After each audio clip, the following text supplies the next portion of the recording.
السلام عليكم ورحمة الله. النهارده معانا وزير التفاؤل. ازيك؟ عامل ايه؟ اهلا بيك. تمام، الحمد لله اهلا بخير. بحضرتك. انت النهارده معانا على كورس الاعتراف. كورس الاعتراف، ربنا يستر. مم. هنسألك شوية أسئلة، جاهز ترد عليها؟ جاهز ان شاء الله، قولي. محتوى اتفضل. وزير التفاؤل ابتدى من امتى؟ محتوى وزير التفاؤل ابتدى من 2020 تقريبا. ابتدى من تمام. 2020 تمام. ايه الهدف من محتواك؟ فلوس، شهرة، تسلية، ثقافة؟ بصي، هو ولا فلوس ولا تسلية ولا شهرة حتى، يعني الواحد مش بيدور على الكلام ده قد ما هو بيدور على ان الناس فعلا تتثقف، ولعل وعسى ان ممكن اي حد يشوف فيديو من الفيديوهات من محتوى وزير التفاؤل، ممكن تفرق معاه او ممكن تغير في مسار حياته كتير. يعني اعتقد ان المحتويات التافهة كتير جدا الايام دي. تمام. والحمد لله يعني بحاول اوصل رسالة للناس، اتمنى ان هي تفهمها وتطبقها في حياتها يعني. ان شاء بس الله توصل. ان شاء الله. سنك كام سنة؟ انا 34. ربنا يديلك طول العمر. وظيفتك الأساسية؟ وظيفتي انا بشتغل في السياحة، بشتغل في قطاع السياحة والفنادق. تمام. بالتوفيق. الحالة الاجتماعية؟ الحالة الاجتماعية منفصل. ايه ده؟ مش غريبة ان وزير التفاؤل اللي بينصح الناس يكون منفصل؟ والله هو بصي، هو زي ما نقول كده، واحد وقع في تجارب، ف وتجارب صعبة، فأنا مش حابب إن حد يبقى داخل يدخل في التجارب ديت ويشوف الأزمات النفسية اللي الواحد طبعا عاشها وبيعيشها لغاية الآن.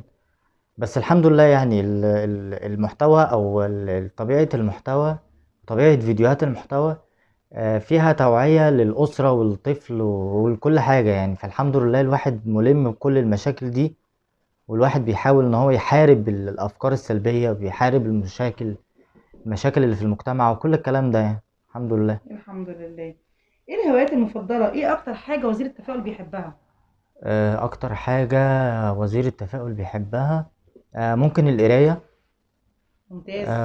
بحب القراية جدا طبعا. المحتوى حتم عليا كده، وانا اصلا من صغري الحمد لله بحب القراية، يعني بحب ان انا اكون مطلع على كل شيء وفاهم كل شيء. واتمنى ان الناس تقرا، لان القرايه بتوسع افاق البني ادم كويس جدا. تمام. وبتعرفك حاجات انت نفسك ما كنتش تعرفها، ولا كنت تسمع عنها، ولا كنت تتوقعها يعني. تمام. كثير القرايه كثير المعرفه، يعني زي ما بيقولوا. اكيد. وزير التفاؤل مقيم مع العائلة؟ وزير التفاؤل مقيم مع العائله، انا مقيم مع العائله، وبعد انفصالي طبعا انا ابتديت المحتوى كان في 2020. طبعا كان ايام كورونا والحظر والكلام ده. تمام. وبعد كده فقلت ايه بقى، استغل يعني ان الناس قاعده في الوقت الحظر في اللي احنا بيوتها، لان كانت ازمة صعبة. كانت ازمه صعبه علينا، وفي نفس الوقت تقريبا ما كانش في حد وراه حاجه غير النت، يعني بالظبط. النت هو اللي كان ورانا. بالظبط. فقدرت ان شاء الله يعني الحمد لله والشكر لله ان انا اوصل رساله للمجتمع، واستغليت الفتره دي. فمن هنا ابتديت، والحمد لله يعني بقى عندي مش هنقول متابعين كتير، بس عندي ناس لا، في بتسمع ناس لي. كتير بتشوف وزير التفاؤل بصراحة، يعني والله انا هو بشوف. بصي، هو طبعا انت عارفه ان المحتويات الهايفه والتافهه، طبعا مش عايزين نسبق الاحداث، بس انا هكلمك في الجزئيه دي. هي اللي جايبه ريتش، وهي اللي جايبه مشاهدات، وهي اللي جايبه كل الكلام ده. بالظبط، للاسف.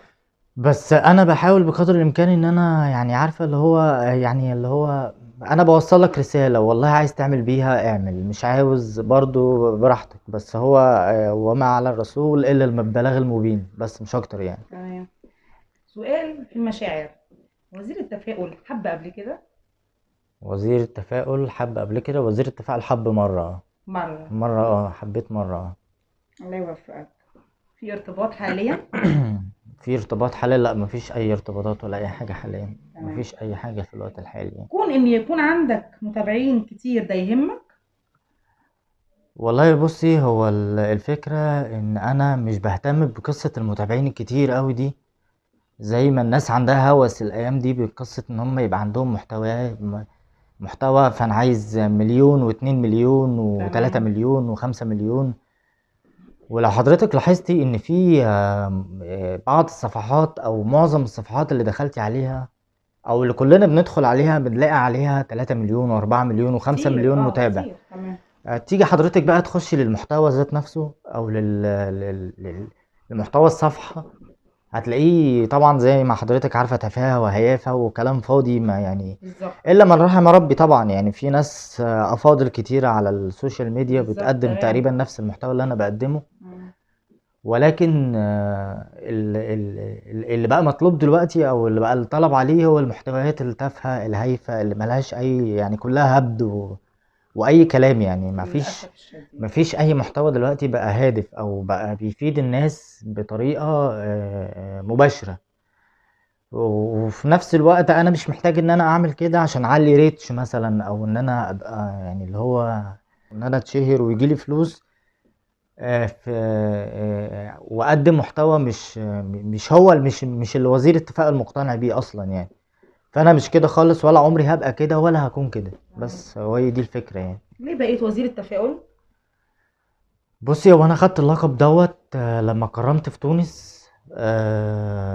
اتكرمت في تونس، كان في مهرجان من المهرجانات كانوا هم عاملينه في تونس. طبعا تونس دولة محترمة انا بحبها جدا، أكيد طبعا، إخوات وهم الشقراء. اخواتنا في تونس شعب جميل. طبعا.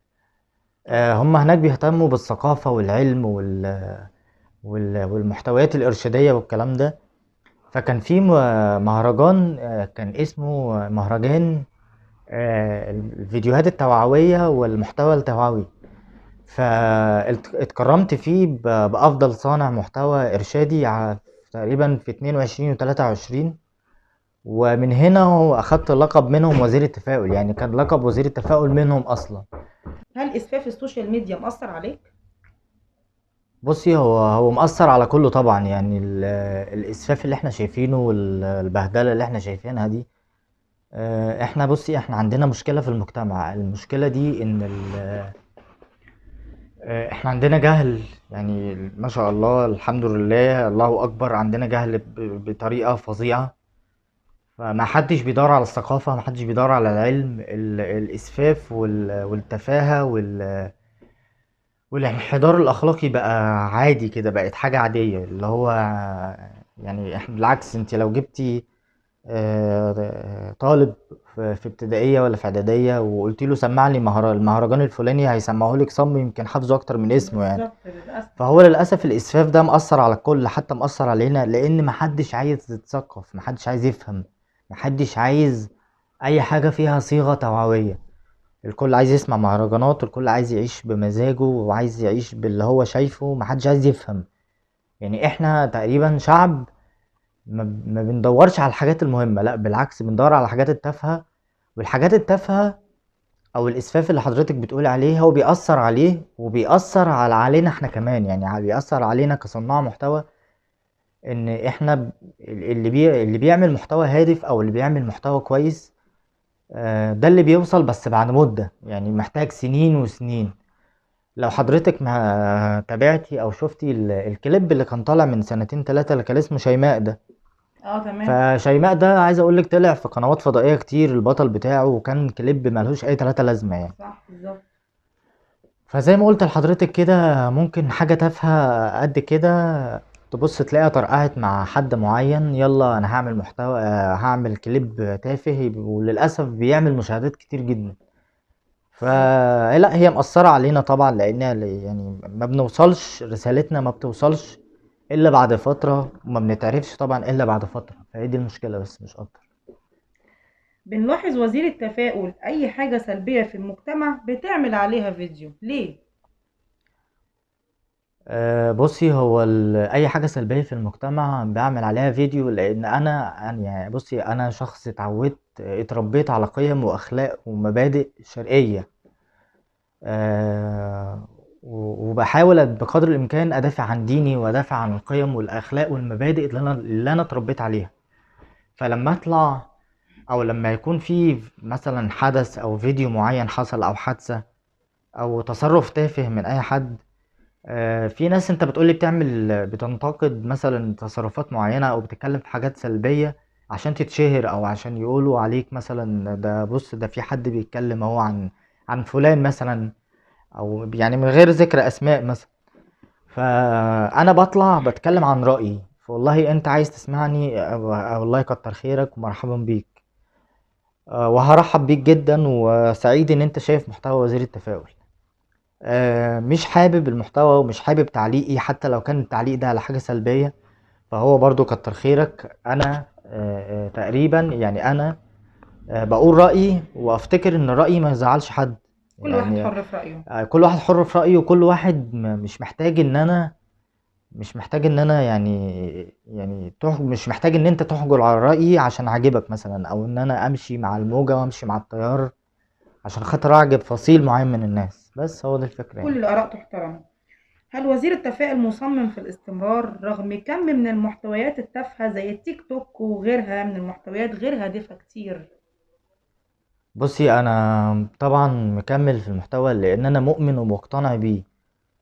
وزي ما قلت لحضرتك يمكن انا ما عنديش متابعين كتير على كل الصفحات تقريبا. ولكن عايز اوضح حاجة برضو، ان الموضوع مش بالمتابعين، مش بكتر المتابعين. يعني اقول لحضرتك ان ممكن 10 او 20 او 30 متابع ممكن يكون مؤمن بالمحتوى وبفكرته وبيستفيد منه، فانا كده بالنسبة لي ده هو قمة النجاح. فالحمد لله انا مبسوط من ده جدا. مش حاطط في دماغي قصة ان انا يبقى عندي مثلا 2 مليون ولا 3 مليون. عمري ما بصيت للارقام. لو كنت بصيت للارقام كنت مشيت في محتوى غير اللي انا فيه ده خالص. لان زي ما قلت لحضرتك المحتويات اللي من النوع اللي زيي ما بتوصلش الا بعد سنين. يعني اللي بيعمل محتوى زيي او اللي بيصنع محتوى هادف ما بيوصلش الا بعد سنين. بس هي دي الفكرة بقى. بس ما شاء الله المحتوى بتاعك جميل، أنا شخصيا بشوفه وفي ناس كتير متابعاك، فمحتواك جميل يعني، أتمنى إنه يوصل للكل. والله شرف ليا ان حضرتك متابعة المحتوى واتمنى فعلا الناس كلها تستفيد منه إن يعني. شاء الله بإذن الله. ناوي تطور في محتواك القادمة؟ الفترة اللي جاية ناوي ان شاء الله اطور فيه، وهيبقى فيه مفاجآت كتيرة جاية أتمنى ذلك. ومواضيع مختلفة يعني ان شاء الله. الحمد لله بحاول اطور فيه يعني الحمد لله. إن شاء الله بإذن الله. أتمنى ذلك وشكرا ليك، وإن شاء الله نشوفك في أحسن الأحوال يا وزير التفاؤل. شكرا ليكي وكل سنة وانتم طيبين. طبعا احنا وأنت كمان. داخلين على عيد. مش عايزين ننسى اي حد زعلان من حد يصالحه. اي حد متضايق من حد. الدنيا يا جماعة مش مستاهلة. الدنيا كلها احنا ضيوف فيها. كل سنة وانتم طيبين، ويا رب يتقبل منكم الصيام والقيام وصلاح الأعمال إن شاء الله. كل سنة وانتم طيبين. السلام عليكم.